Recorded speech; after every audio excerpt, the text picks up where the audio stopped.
Hi friends, welcome back to Viji Vantasala. మీకు ఏదైనా recipe కావాలంటే నా ఛానల్కి కామెంట్ పెట్టండి. ఈరోజు అయితే మీకు జొన్న రొట్టె ఎలా చేయాలో చూపిస్తాను. ముందుగా కొంచెం వాటర్ని వేడి చేసుకొని మనము పిండిలో కొంచెం సాల్ట్ కలుపుకొని ఆ వాటర్ని తీసుకొని మనము ఈ జొన్న పిండిలో కలుపుకొని ఇలా మనము రొట్టెనైతే పిండినంతా ఇలా కలుపుకోవాలి.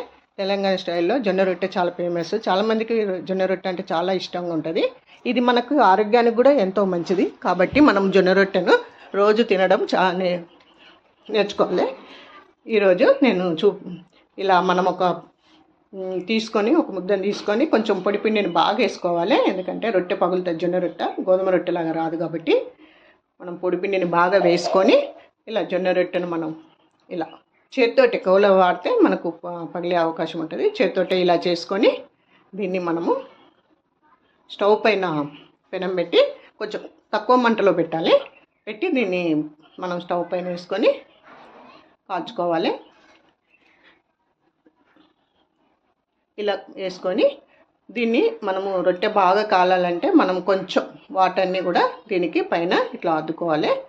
అద్దుకుంటే అది మంచిగా పొంగి మంచిగా కాలుతుంది. అటు ఇటు రెండు దిక్కులో మనం వాటర్ని యాడ్ చేసుకొని కాల్చుకోవాలి. ఇలా చూడండి ఫ్రెండ్స్, రొట్టె ఎంత బాగా కాలిందో. ఇలాగే రెండు సైడ్లు కాల్చుకొని తీసేసేసుకోవాలి. ఇలాగే మనము అన్ని రొట్టెలను ఇలాగే కాల్చుకొని మనం దీనికి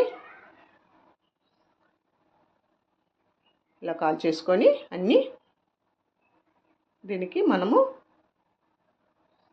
కాంబినేషన్గా మనము చికెన్ కర్రీ, ఏ కర్రీ అయినా, పప్పు అయితే ఇంకా బాగుంటుంది. నేనైతే చికెన్ కర్రీని చేశాను. చికెన్ కర్రీలో ఇది పెట్టుకొని తింటే చాలా బాగుంది. మీరు కూడా ట్రై చేయండి. నా ఛానల్ నచ్చితే లైక్ చేయండి, షేర్ చేయండి, సబ్స్క్రైబ్ చేయండి.